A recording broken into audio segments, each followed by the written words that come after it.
And the hope is that by the end of it, you'll know a little bit more about what I do and about some of the great things happening in the district, but you'll also grow in the knowledge of Scripture and hopefully be able to take something away that will last much longer than I have my job for and much longer than I'm visiting for today. Sound fair? All right.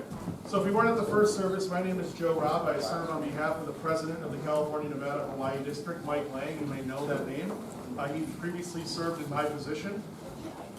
And I accepted my call on January 4th of 2020. I was living in Wisconsin at the time. My first day of work was the day after Super Bowl Sunday, like February 2nd or 3rd. I remember I had to book the early flight because I was sure the Packers were going to be in there, and then they got run off the field by the 49ers. So now I just remind all the people in San Francisco and the Bay Area and now here, I remember it because that's the day that the 49ers blew the Super Bowl and the Chiefs won. So I flew back and forth 4 days every week for the first 6 weeks. I had 3 kids and a wife living in Wisconsin to close up shop. And then 6 weeks in, the world shut down. First in California, then in Wisconsin, which was great because I was able to sell my house in Wisconsin while the world was still open, and buy a house in California when the world was closed and the market froze for like a 2-week period. So my realtor said, I don't know if this all works out. This whole pandemic was for the Robb family, but it's working out nice for you. And I said, well, if it was for me, then you should probably have some questions of God. But the reality is we showed up and my pods got there the day after we got there. I started unloading. I started thinking to myself, like, why am I unloading all this stuff? My wife's generally pretty helpful. She was sleeping, and the next day she said, get the kids to bed, we need to talk. And I said, I've seen that look 3 times before. We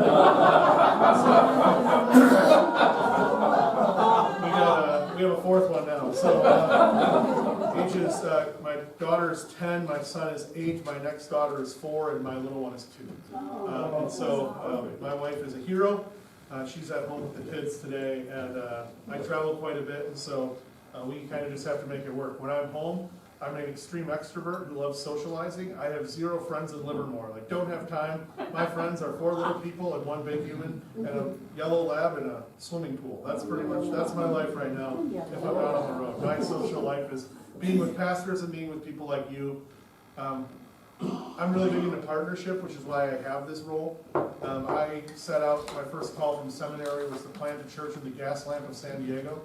I had never been to San Diego before I went to Irvine, so the seminary said, close enough, it's the same area. Right, and if you live down there, there's Camp Pendleton that divides Orange County, and it's a different world. And so they sent me there. I had 0 people when I started. So we grew it to about 65, and eventually the realities of what was happening were not great, so we merged it with another congregation. While I was there, I was only supported by the district and the local congregations. So partnership has always been a big part of me. But back when I was young and ambitious and knew better than everyone else, I was going to grab the world by the tail. Everyone was going to come to my church, and we were going to save America. And then I became a pastor and realized that is not your role. And if there's no plaque that says pastor on your door, people are like, so what's a pastor? It's like, oh, I lead churches. But I don't have a church, so my job is to meet people and tell them it's going to be okay, and tell them about Jesus, and take them out for the baseball games or dinner or drinks, whatever it'll take for them to sit with me for 3 hours and listen to what I have to say. My buddy says, do you get paid for this? I said, yes. He said, how do I become a pastor? That was kind of my first reality into like, wow, I'm a church kid that grew up in a church world, and where am I going to go from here? So I was there. I served some vacancies up in the Oceanside area to kind of make ends meet. Ended up moving back to Wisconsin to my home church, which is the largest church in the Missouri Synod. I served as a pastor of mission and outreach there. Jesus said something about prophets going back to their hometown. It's not the wisest thing in the world to do. Turns out I'm an idiot. No, I'm just kidding. Went back there. So I preached to small congregations. I tried to preach, but nobody showed up one weekend. That's disheartening. And then I've also preached to 5,000 on an Easter Sunday. So I've kind of run the gamut. After I was there for a couple of years, I started an organization, which you may have heard of in the Bay Area, in our district, called LINC, L-I-N-C. working with communities, kind of the overlooked, underestimated, so immigrants, low-income neighborhoods, saying, if God's going to plant a church or start a ministry or a mission, maybe we should start by looking at who he already has gathered there, instead of bringing a whole bunch of suburban ideas and money and trying to make something happen. So instead of us going in and starting something, it's how do we get them what they need, which is really the heart of what I do now. I was saying to somebody earlier that my heart went from being like, I'm going to grab the world by the tail and save everyone, and everyone's going to know Jesus. And it's really transitioned to, there's a whole lot of pastors and congregations out there right on the front lines doing it. And it is rare that someone ever comes by and says, how are you doing? You're not doing this alone. We're here for you. If there's any way that we can help, let us know. The truth is, I'm not called to be the pastor here. You have a pastor who's called to do that, and I'm not called to reach this community. God's put you here to reach this community as his church and his people. And so anything I can do to support that is what I'm all about.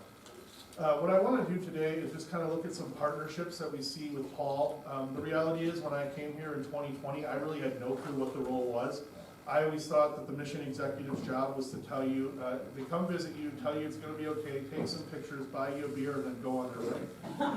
That's been my experience with mission execs, which is exactly everything I needed. So that's kind of the way I see this role, except they won't let you buy beer on the company cards. So I generally, that's my gift to the pastor when I go out. I say, we can buy lunch, and then I will buy you a beer and tell you it's going to be okay, but then I'm leaving again. And so that's kind of the heart of what I'm doing, but the reality is in 2020, my boss was running all over the place between going to St. Louis with duties he had to do. And then when the world shut down, it was actually a blessing. So talking about working out well for the Robb family, it worked out well in my work too, because we finally were kind of captive, and we were there to say, what are we trying to accomplish here? And I was really struggling with what my role was, because really we're kind of middle management with no authority, which is not a great place to be. So we basically take what they do in St. Louis and we make sure it's done here, but then we also advocate for people here. So we operate by influence and not authority. Which means it's a lot of building relationships and trust with people. So that's kind of where I came from, but to kind of dig deeper in, I said, let's look at what Paul's relationships were as we look through Acts into some of his writings.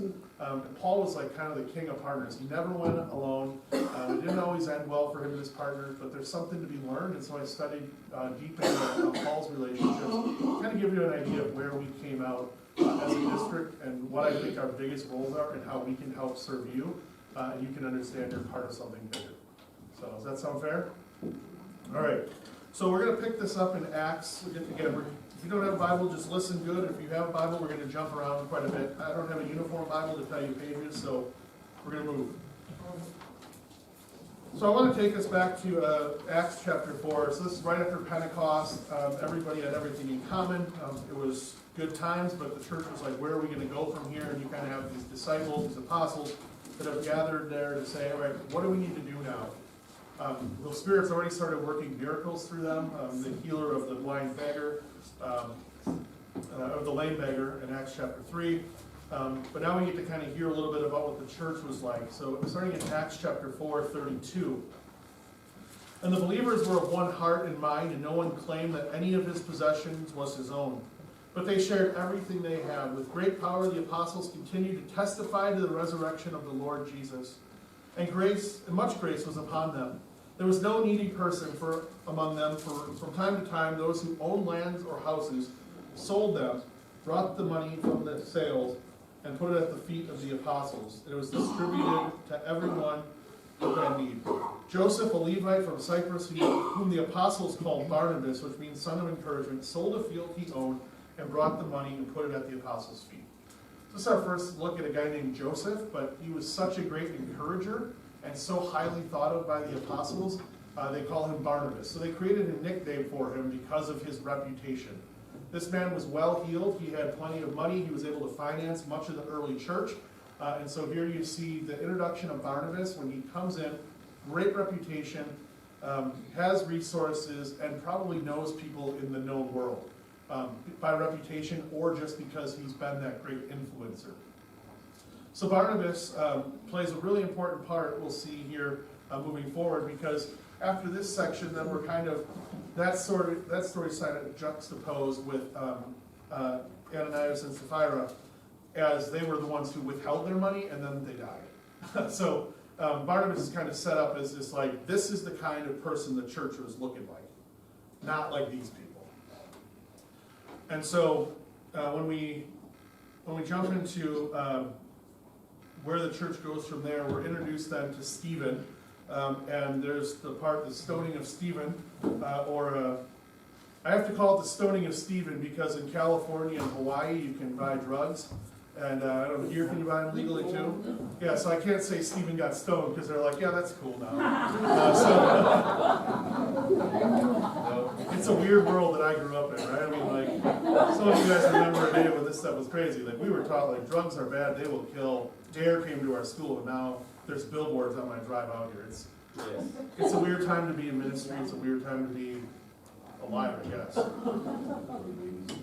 But when we talk about Stephen getting stoned, the important part that we realize is that there was a great persecutor of the Christian church named Saul. And Saul was the one in Acts chapter 8 that was giving approval to this happening. The reason we want to make that important is that's going to become one of Barnabas's real big, or one of Paul needs to be introduced properly so you can understand why the relationships were important to him. So he has been giving approval in Acts chapter 9. Famously, he's converted on the road to Damascus when the resurrected Christ comes to him, asks him, Saul, why are you persecuting me? Blinds him for a number of days and puts him in Damascus and just spends time with him. So the resurrected Christ comes spend time with Saul, and through that transformation and conversion, he has changed over his name and his identity to Paul, and he's the one who's wrote 2/3 of our New Testament. So Paul begins his Christian ministry by proclaiming the good news in Damascus, by preaching the resurrection, which is a totally about-face for Paul, who had just been persecuting Christians. And so Paul says, well, like, I've been preaching here in Damascus, but the Lord's called me to something bigger. I need to go find the head of the church, like the original disciples who spent 3 years with Jesus. I need to go back to Jerusalem. And so he goes back to Jerusalem in Acts chapter 9, verse 26. When Paul came to Jerusalem, he tried to join the disciples, but they were afraid of him, not believing that he was a disciple. Not shocking, right? I mean, the guy who's killing your friends and the great persecutor of the Christian church now suddenly, unexpectedly shows up at the door of the disciples, the very disciples of Jesus, knocks on the door and says, hey, I'm one of you guys now. And they're like, we've seen the movies. We're not falling for it, right? I'll fall for that. And so, yeah, like, of course they're not going to let him in. Very next verse. But Barnabas took him and brought him to the apostles and told them how Saul on his journey had seen the Lord and that the Lord had spoken to him and how in Damascus he had preached fearlessly in the name of Jesus. So Barnabas, the great encourager, the one with the great reputation, comes and gives credibility to a new church worker, one that's going on mission. This is huge for us to understand as the district office. Like, it's our job to make sure that we're vetting candidates, that we're making sure that they kind of check all the boxes, and that we've had conversations with them and know who they are, so that we can best find them a spot to fit in our district. Part of what we do is advocate for church workers. We advocate not only for retaining them where they are and for encouraging them, but also for recruiting them to come out. As you know, or maybe not know, in our church body, they're expecting like 20% of our pastors to retire in the next 10 years. And the seminary this year is praying that next year's enrollment will have 55 students at St. Louis. So last year, between the two seminaries, we graduated 84 traditional route pastors, and 48 congregations did not get a pastor. So there's a huge shortage right now. Overall, like most churches, we're an aging church. But also the realities of a very centralized system are starting to take their toll. So we have tracks that we use, the cross-cultural mission track, which is out of Irvine, that allows 4-year distance with some residential. Then they serve a 4-year vicarage and become a pastor.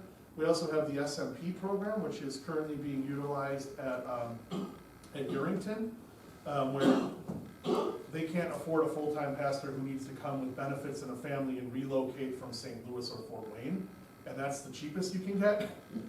So do we have a deacon that can be raised up, and that person kind of goes through the process. And so that's happening there and in various parts throughout our district. So part of retaining and recruiting and also raising people up is a big part of what we're trying to do at the district office. And you see this with Barnabas, as he just can fling open doors like that. The very next verses after that, so Saul stayed with them and moved about freely in Jerusalem, speaking boldly in the name of the Lord. So again, you see the power of someone who has influence, the power of someone who has granted credibility to immediately change the realities of what's happening for that person. President Lang does an incredible job. He is a pastor's pastor, and he does an incredible job making sure that pastors are heard, that they're cared for, and that we know who they are when they come to our. So that's the first thing I want to talk about Barnabas. But then Barnabas and Paul kind of go and they start planting churches. And so they plant churches and they stay for 18 months, 2 years, 2.5 years, and then they bounce somewhere else. And they're doing great, and they're making all these great impacts. They're starting churches that we hear about later in his letters, and all of a sudden we get to Acts 15 because people are people and churches are churches. Acts 15. Some jokingly call this the first church voters meeting. Oh. What's happening here is really interesting. I'm going to take us on a quick aside because I find it fascinating. And it's been another thing that's really hit me hard in the last year of how I do my job. So this is just a little aside here. But they're out doing their thing, they're all proclaiming the good news, and then there's this group of Judaizers who have gathered in Jerusalem. So they're in Jerusalem and they're saying to become a Christian, you first have to fall under Jewish law. So to become a Christian, you have to eat what's right, and sorry guys, you have to get circumcised, but if that's what you want, salvation, you have to go through these steps to prove that you are holy and set apart as God's people. And they call Paul and Barnabas, like, hey, you guys are like recruiting Gentiles, right? And they're like, yeah, everywhere. And they're like, we need you to come back and defend this, because they're trying to make us say that this is the way to go. And so Paul and Barnabas come back from the mission field, and on their way, where do they go through? Tyre and Samaria. They go through Samaria and they tell the good news of the Gentiles who are being converted. And they're happy. And it makes sense, right? The Samaritans were never seen as worthy in the Jewish eyes. And so they're like, well, yeah, like God could love half-breeds like us. Like he could for sure love dogs like them. And that's kind of, they're like, of course, like God's grace is enough. Like Jesus sat with us and told us that he came for us. And so these Judaizers then come, they get there. Judaizers create this great systematic approach, this great theological defense of what they're doing. Paul and Barnabas don't create a defense, they just start telling stories of Gentiles coming to faith. And all of them were glad. Well, probably not the Judaizers. And so they come back, and they have this incredible moment. And in Acts chapter 15:9, I think this is an NIV, which is my favorite version of this. James the Great, who's the brother of Jesus, who's kind of serving as the head of the church in Jerusalem while Paul and the others are away. It is my judgment, therefore, that we should not make it difficult for the Gentiles turning to God. Like, this is my new, I want 2 things tattooed on me, but I'll never do it, right? Number 1, in this world you will have trials and temptations. Take heart, I have overcome them. You want a reality of the New Testament? That's one. We're going to have troubles and trials. That's okay. Number 2, we should not make it difficult for those who are turning to God. And so part of what I need to do really is say, how can I remove obstacles? How can I remove barriers? How can I grant you permission so it's not, I usually joke about the fact that like Lutherans have Oktoberfest, but we don't have to joke about it, right? It's kind of like, why do we have German Oktoberfest? Because that's our heritage. We were an immigrant church. So when there's a church like Peace Lutheran that I was at last week that has their annual Oktoberfest, and they have a Hmong congregation, and the Hmong are like, what are we doing? Like, we're having brats and sauerkraut and beer. Why? Because we're Lutheran. It's like, okay, so we just have to be careful we're not trying to make people to become German before we make them become Lutheran, right? So, But the reality is that this is one that's amazing to me. Let's not make it difficult for those coming to Christ. But the reason I bring up Acts 15 is for another reason, because this is like this great thing. Paul and Barnabas have this incredible victory, right? They have this great win where now they're saying the church accepts Gentiles as they are, come as you are. We're not going to make it difficult for you. And the very next story we hear is in Acts 15:36, headline, Disagreement Between Paul and Barnabas. Sometime later, Paul said to Barnabas, let's go back and visit the brothers in all the towns where we have preached the word of the Lord and see how they are doing. Barnabas wanted to take with him John, also called Mark, the author of Mark's gospel, from the gospel according to Mark, with them. But Paul did not think wise to take with him because he had deserted them in Pamphylia and had not continued with them in the work. And they had such a sharp disagreement that they parted company. Right? Me and my wife have some sharp disagreements, but we don't part company. Paul and Barnabas, this is the Bible cleaning up where their disappointment was. And it was over the fact that Paul wanted to bring John, who they called Mark, who was a nephew or a cousin of his, along. Barnabas, ever the encourager, says, let's give him another chance, let's go. Paul says, he quit on us last time, we don't take quitters with us. Why did he quit? We don't know. No clue. The important thing to realize here is two things. Number one, sometimes we will have disagreements, and sometimes churches have disagreements, and that causes them to separate and go do their work.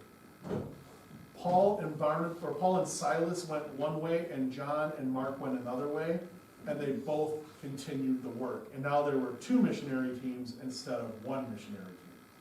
So, do we have disagreements within our church body? Yes.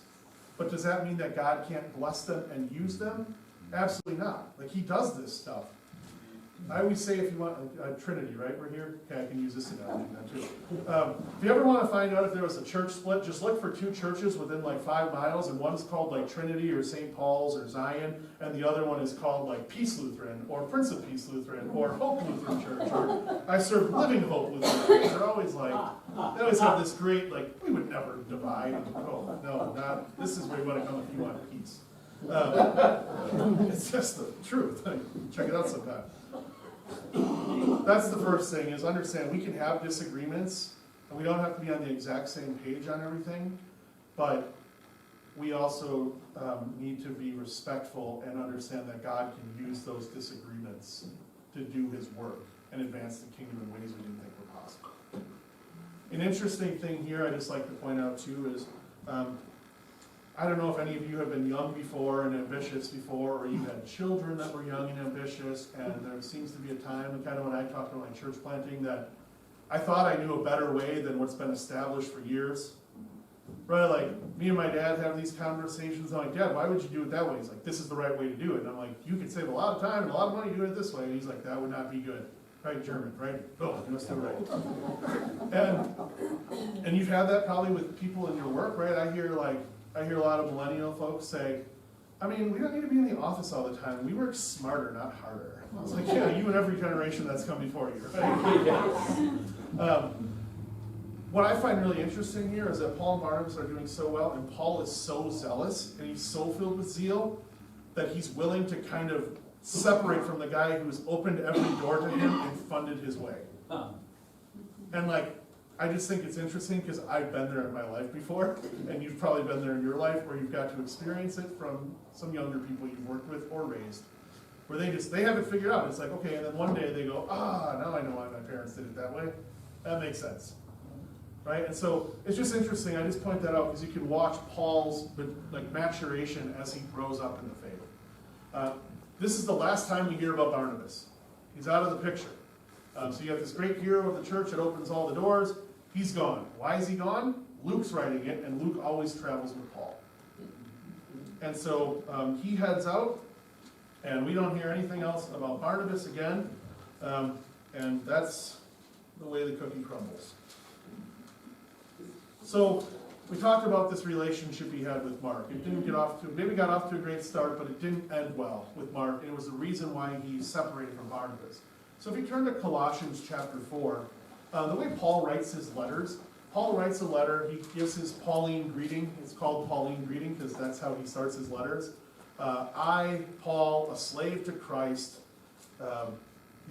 grace to you and peace from God our Father through our Savior Jesus. And then he gives some pleasantries and he kind of butters them up, like, oh, I thank God every time I remember you, like, you guys have a great reputation. And then he jumps into a big bulk of, like, this is where you're messing things up, all right?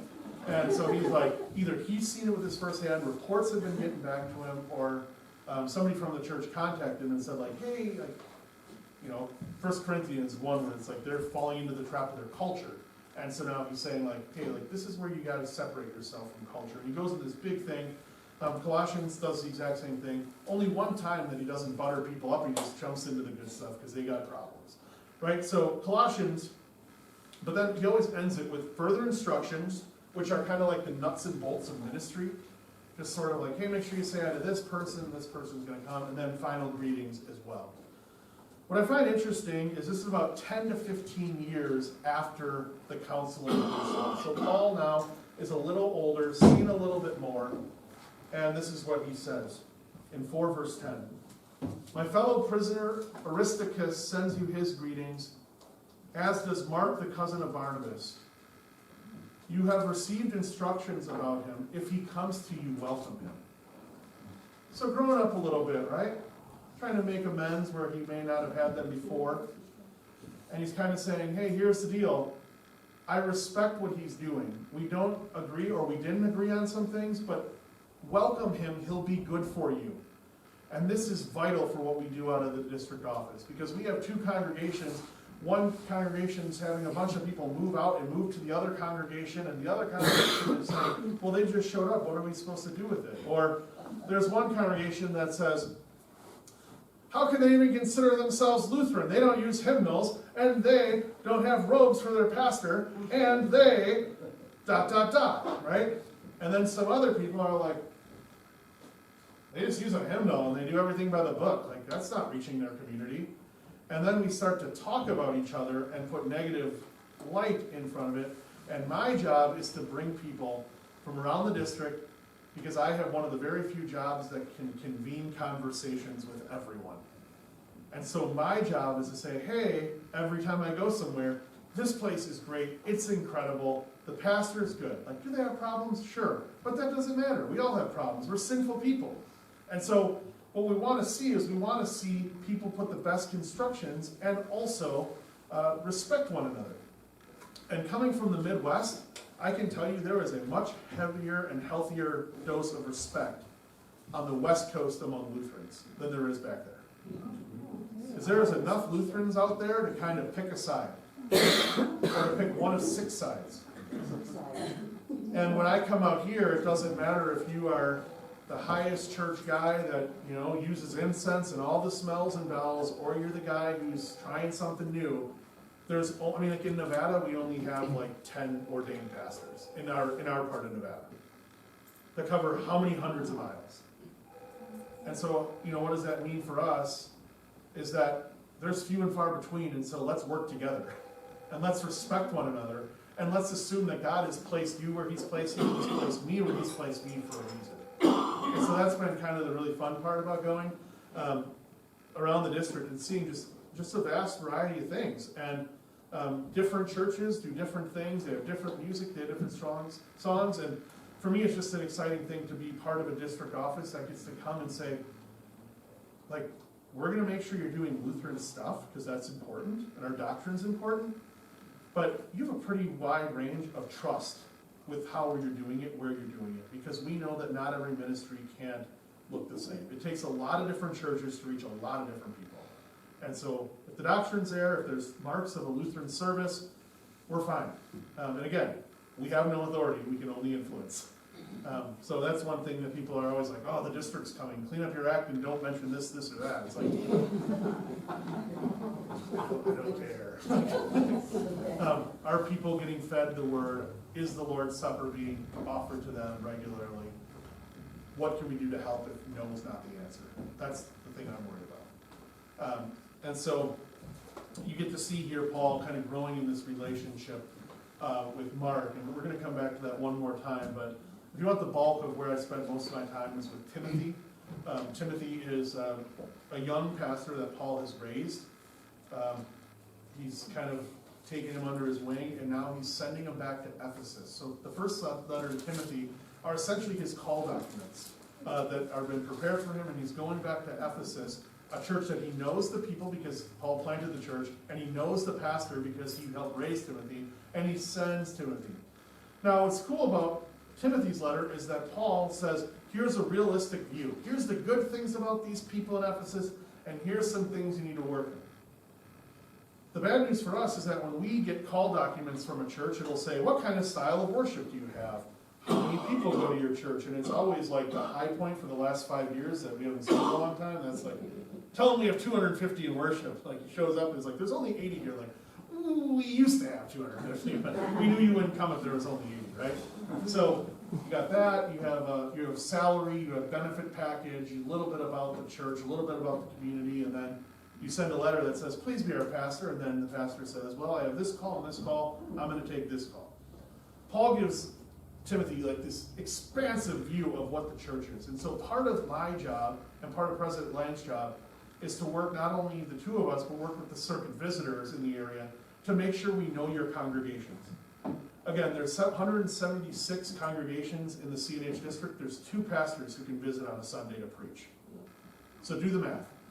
If we preach every weekend out of the year, President Lang and myself at different congregations without any sort of installations, anniversaries, anything special, if we did that every single weekend without a break, it would take 1 year and 3 quarters to get to every congregation in our district.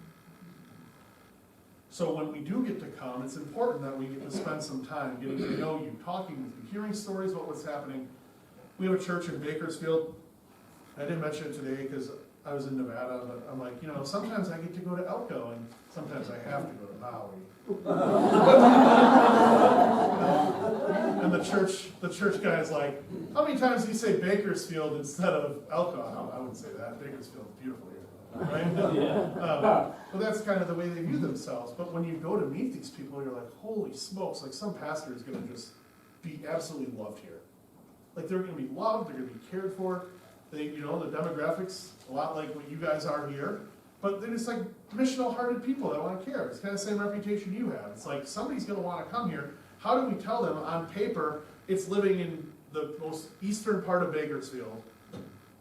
Or on paper it's living in Gardnerville, and the salary might not be what you think it should be, the numbers don't add up, but trust me, when you get there, people are going to love you and you're going to love them. Do they have some issues? Sure, they have issues. Here they are. Let's not hide things and make things sort of this campaign season where all of a sudden people show up and it's not like what we say.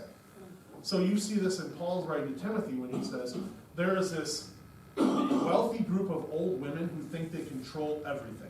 You're going to have to deal with them. And I always point out, this is way before the LWML. So and then there was also like these people that were like, there's this group of guys, and they're bought into this one sin, and they all struggle with this one sin, and some Baptist commentator along the way thought it might be alcohol. I'm not sure about that. But the point is that he gives them not only the great stuff about these people. He says, you are going to love them, they are going to love you. These are some things you want to work on. Here's how you do. Part of our role is to understand what's going on, to know the people, to say, this is how you guys can work together to stop this issue that is going on in said congregation. So really important to understand his relationship with Timothy in the way of the call stuff. 2 Timothy is a really interesting one. If you wanted to see Paul's heart for ministry, check out 2 Timothy. Basically, everything's grounded in prayer, very much mutual respect. 2 Timothy 1:3, I thank God whom I serve as my forefathers did with a clear conscience, as night and day I constantly remember you in my prayers, recalling the tears I long to see you, so that I may be filled with joy. I have been reminded of your sincere faith, which first lived in your mother Lois and in your grandmother Eunice, and I am persuaded now lives in you also. Timothy was someone that Paul cared very deeply for. He knew his grandma, he knew his mom, and he knows Timothy well. This is kind of like where we want to get with our pastors and with our congregations. That over the years we can say there's a good relationship between the church and the district because we're constantly helping each other, we're praying for each other, and we remember those days when maybe some good things weren't happening in a parish, but we were all walking together. And the district isn't just my office, the district is all of us together. And so very much we focus on connection and collaboration. I'm gonna show you a video here that kind of shows you one ministry that we've been working with to kind of get off the ground. I'll give you a little bit of background on that. But to wrap up these kind of relationships, I love pointing this out, and it gives me goosebumps almost every time I read it. If you go to 2 Timothy,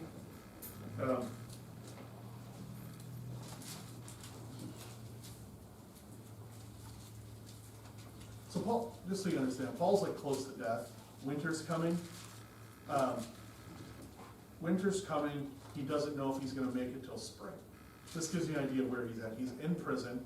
Winter's coming. We know that because it says in verse 13, when you come to me, bring the cloak I left with Carpus at Troas and the scrolls, especially the parchments. Alexander the metalworker did me great harm. The Lord will repay him for what he's done. Never mind, I want 3 Bible verses. That one. Yeah. Watch out for that guy. The Lord will get him in the end. I got a couple of those lists. I've been a pastor for a while. What I find interesting here is just that these final greetings from Paul are always interesting to me, but I think one day Paul's gonna, when the resurrection of the dead comes and we all get up to heaven and we get to meet Paul and we're like, God, I really loved it. And we loved what you wrote. And Paul's like, oh, what did they include for my writings in the scriptures? And Paul would have no clue, right? And it's like one of them's like, bring the cloak I need because I'm cold, and bring the papers on top of the refrigerator. Like, bring those to jail for me. He's like, so that's in the same book that has like the creation of the world, Noah's Ark, Jesus' resurrection, and bring my coat and my notepad. Like, but it shows the nuts and bolts of ministry that we all have to deal with, especially in the office. But the verses I skipped, Paul's afraid he's going to die. Do your best to come to me quickly, for Demas, because he loved this world, has deserted me and gone to Thessalonica. Crescens has gone to Galatia, and Titus to Dalmatia. Only Luke is with me. Get Mark and bring him with you because he is helpful in my ministry. At the end of his life, he says, everyone else has quit on me. Get the guy who quit on me first. And I don't know why he wants to see him. Is it to make amends? Is it to remember the good old days? I don't know if you ever get a chance to spend time with your high school buddies, but over the years I go back to Wisconsin and it's like we turn into 17-year-old morons again. It's sort of like, these are the people who knew me before I became who I am today. And these are the people that I knew before they became important people in society. And you kind of have this safe zone where you get to hear old stories and you bring up names you haven't thought about in a lot of years. And I don't know if that's why, good for the soul. I know when my grandfather was dying, there's something about wanting to go back where you're from. When he was going into palliative care, he was in the emergency room and he just kept saying, is this Partyville? Is this Partyville? And the nurses said, no, this isn't Partyville, sir. This is the hospital, not a party. He wasn't saying Partyville, he was saying Pardeeville. Pardeeville, Wisconsin, P-A-R-D-E-E-ville.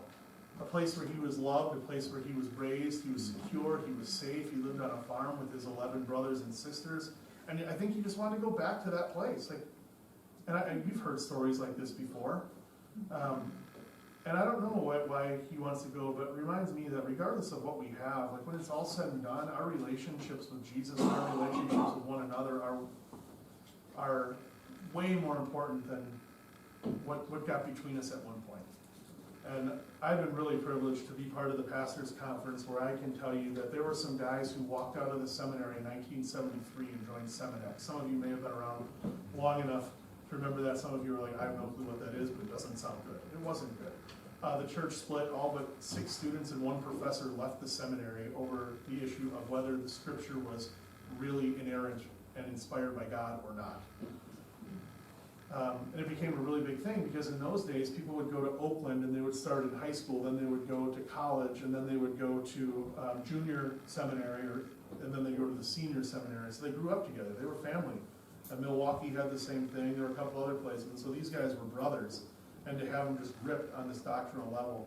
I took a class at the seminary called Seminex, and they brought back 4 guys that were there, including 2 of the guys that walked out, and they were crying when they got into that room because they said, this is the first time we've been invited back since then. like deep-seated stuff. And that is just one example, but I get to go to pastors' conferences and see like one of the most like wacky kind of crazy guys in our district that was a Semenex guy drink wine and have beers with another guy who was one of the guys kind of beating the drum the other way. They're both retired and out of the parish, and all those things that were really, really important to them didn't seem to matter anymore.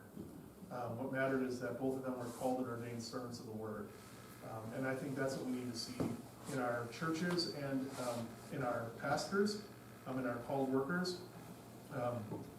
In our country, we've lost the art of statesmanship. In our church, we're losing churchmanship, which I will simply define as the ability to disagree and then go have a drink together. We can see the world from different angles, but someday we gotta go there. And so part of what I do and part of what we say is, like, we value everyone who's in our district, lay, commission, called, ordained, doesn't matter. Like, if you're part of this, you're a part of something and you bring skills and assets that all of us don't have. And so together we make up the CNH district. So just a little bit of using Paul's relationships to kind of show you what I do. I think I probably talked too long, and we might need to get some technological help.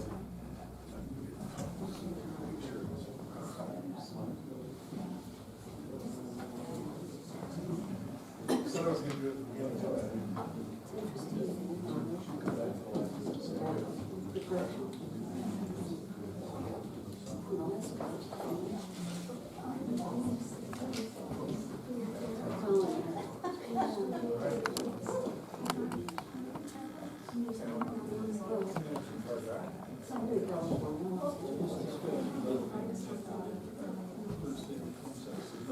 District is all of us.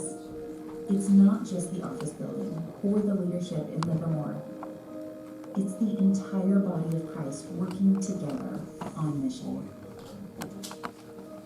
The CNH District promotes a culture of God's people working together to better carry out Jesus' mission. Partnership within the district allows work to be accomplished in a more effective and efficient way.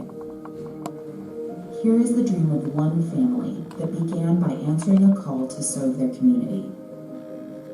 Being a part of the CNH District has allowed for that ministry to blossom and grow. We are serving the homeless community, and then our mission is, the Mercy Holistic mission is providing dignity and then the love of Christ. So what does that mean? Dignity, you know, God is create everybody in His image. Those images really distorted in different reasons. So because of that, especially when you see the homeless community, they have a lot of, you know, challenges in their life. Because of that, the dignity of God is really distorted. So we are just showing the love of Christ by action to bring the dignity on their life. In 2018, we were just doing some survey with homeless community. We used to be before that in feeding, preaching the gospel, giving clothes. But what we saw, a lot of people is involved in that area. And then we were asking them, do you have any other need? And then they say, yes, we do. And then they share us about the problem of getting a shower. Hi, my name is Marion Smith, and we're at 13th and C Street with Mercy Holistic Ministries. We come here at about 9 o'clock in the morning. We provide showers to the unhoused and the homeless. And we have 2 showers here. Designated time is for about 10 minutes. We give a little bit more for people who have a malady here or there. People can get food anywhere. You can get from one side of Sacramento County to the other and actually gain weight. Right? You could open up a pantry to get so much food. But what if someone sees something in you and says, you know what, I'd like to hire you. You know, come show up the day after tomorrow. But let's say you've been living down by the river and you're disheveled and you need a shower. You show up for that interview anyway and you're filthy and you don't get it and you know why. And you say to yourself, gee, if I had a shower, maybe that would have made all the difference. If I had a new pair of shoes, if I had a suit, if I had a tie, those are all things that we provide. So in essence, this is the next step above food. You know, we can provide the dignity where a person can actually get from one step to the next.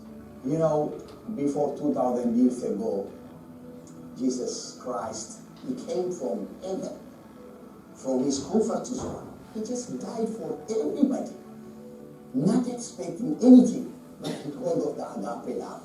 When I'm always thinking about the homeless community, the area is not comfortable, but somebody should be jumping and then be a means of blessing for others.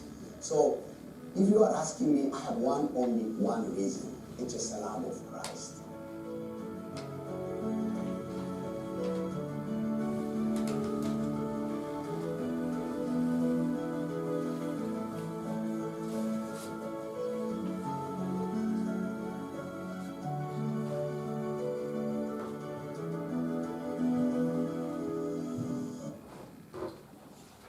That's one of our ministries out in Sacramento, obviously, but I want to pause it here because the CNH District Office, a mission agency that I oversee and run, that was able to allow Pastor Berhanu to be called here. I was able to get him his education to become a pastor. Lake Bay area, then we employed to go and to work strategic plan to help on giving and to help on making sure that he had everything he needed. Pastor Berhanu is Ethiopian, and so for him to take money that's supposed to be helping homeless as a salary, he doesn't feel right about that. So the mission agency supports him so that he has some income, and we're trying to teach him that it's okay to provide for him and his family. He has 3 girls, was really living off of that like $8,000 that the mission agency gave him, and giving every other dime back into the community. When I was visiting one day, there was a man who, they offered a pair of pants, and he said, I need a size 36 jean, and you don't have any. Pastor Berhanu came back with sweatpants on. He said, here, take mine. But just an incredible servant, and he has this big heart, but he's just stuck because he doesn't know where to go or what to do. He just knows God's called him to America to now reach people who are in need. So Town and Country is the church that we were filming at. That church is where the office is out of. St. Paul's in Woodland is who holds his call. Zion in North Highlands is who's on his board, the pastoral representative. St. Matthew in Rockland is who does this video. And then you have a whole bunch of other churches that support him in the ministry. This is what it looks like when we understand that we are the district working together and to make sure that we go forward as one. So we're not separate and isolated, but instead we're finding ways to work together. Your high school would be an example of that as well. What I handed out to you is a new campaign that came out of our convention in May, in which the CNH District resolved that there be a new mission or ministry start in every one of our circuits. You may not know, but we're divided geographically into 18 different circuits around the district. And the hope is that by 2025 at our convention, we have at least started or seen the beginnings of one new start in every one of our circuits. And so One in Every One is the campaign we're running with. In that brochure, we'll give you definition of what a mission or ministry is. It's not necessarily a church plant. It could be. It could be a new school. It could be a new micro school. It could be a new online training center. It could be something like Mercy Holistic Ministries, or maybe a canine comfort dog ministry. Whatever it is, we want to encourage you to work together with other congregations to make sure that we're finding a way to reach new people, and even as our churches kind of feel like we're aging and we're getting smaller, to encourage you to dream and to have that missional heart. It doesn't have to come from a pastor. Your pastor's not here. I know it's being recorded, but he won't watch it anyway, so here's the deal.